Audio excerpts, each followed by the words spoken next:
It was just before Halloween last year when the Whitaker family moved into the neighborhood.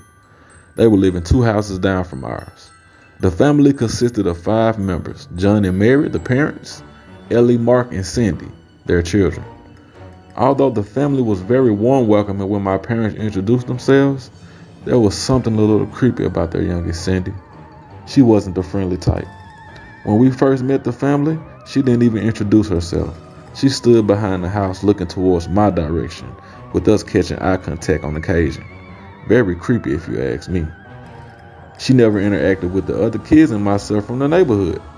All she did was sit in the corner at the park, under the shadow of a creepy old tree, talking to herself about the house in the cemetery. Knowing that none of us ever seen the house in the old cemetery, we minded our business and let her talk away. At last, it was Halloween and I was too excited for trick or treat. Me and some of my friends were standing around admiring each other's costumes, prepared to venture off into the night when it was brought to our attention that Cindy had no one to go trick or treating with. Her siblings were too old and decided to stay home.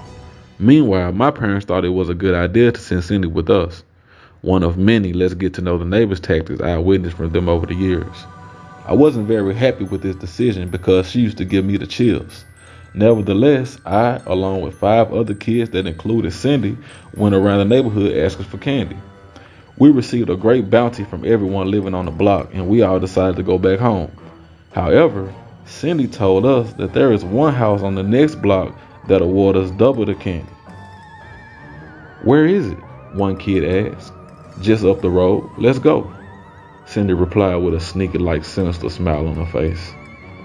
Me being me, I disagreed, but peer pressure is a pipe buster, so after the rest of the kids agreed, I gave in and followed. We walked and walked and walked. It was taking forever to reach this place.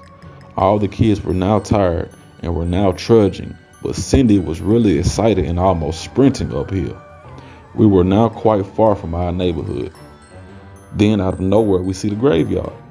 But this time, something was different. There is a house right in the middle of it.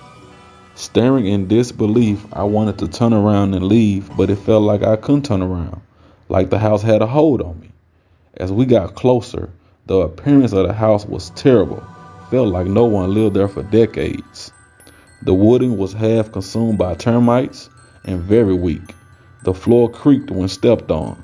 The windows were shattered.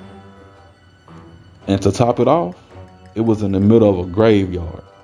After seeing all of this, I finally convinced some of the other kids to retreat and go back home. But Cindy insisted we go knock on the door. Bad idea, I thought. But somehow, once again, I said oh well and went along with her stupidity. 3 of us somehow managed to gain enough courage to go up and knock. This included me, Cindy, and another kid. The rest stayed back. Cindy knocked on the door and shouted, "Trick or treat!" No one responded. She repeated the act, but there was a stunned silence. At last, for the 3rd time, she did this, to which a gravely voice replied, "Get off of my porch." All of us screamed and started running. I can remember looking back, seeing Cindy smiling, waving at me. What was most terrifying was the different sets of red eyes looking out the window at us as we ran for our lives. When we got back to the neighborhood, we all went home and told our parents what happened. Soon after, the Whitakers came over to see what the whole fuss was about. This is where things started to get strange. As I'm telling them the story about their daughter, Miss Whitaker stops me and says they didn't have a daughter named Cindy. At that moment, my heart dropped. What do you mean you don't have a daughter named Cindy? When we first met, she was standing behind the house staring at me. No, baby, that wasn't our daughter, she replied with a confused look on her face. At this point, I didn't know what to think. My mind was racing, and so was my heart. As the Whitakers were leaving, I overheard something that changed my life forever. Probably yours too. Mr. Whitaker asked his wife, "Babes, she's at it again, I see." With Miss Whitaker replying, "I thought we left her in the last town. Why is she trying to ruin my life? I tried to stop the neighbors when we were kids. I don't understand." "Maybe we shouldn't have moved back," he replied. "This is my home. She's not about to just make me leave.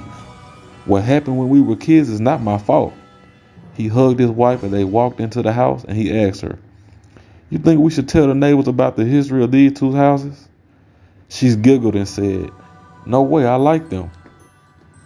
I was paralyzed in fear at this moment and didn't know if I wanted to scream or run.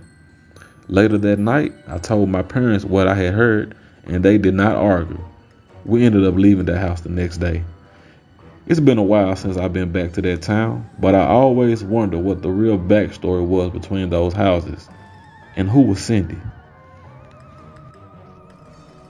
Graham Jones.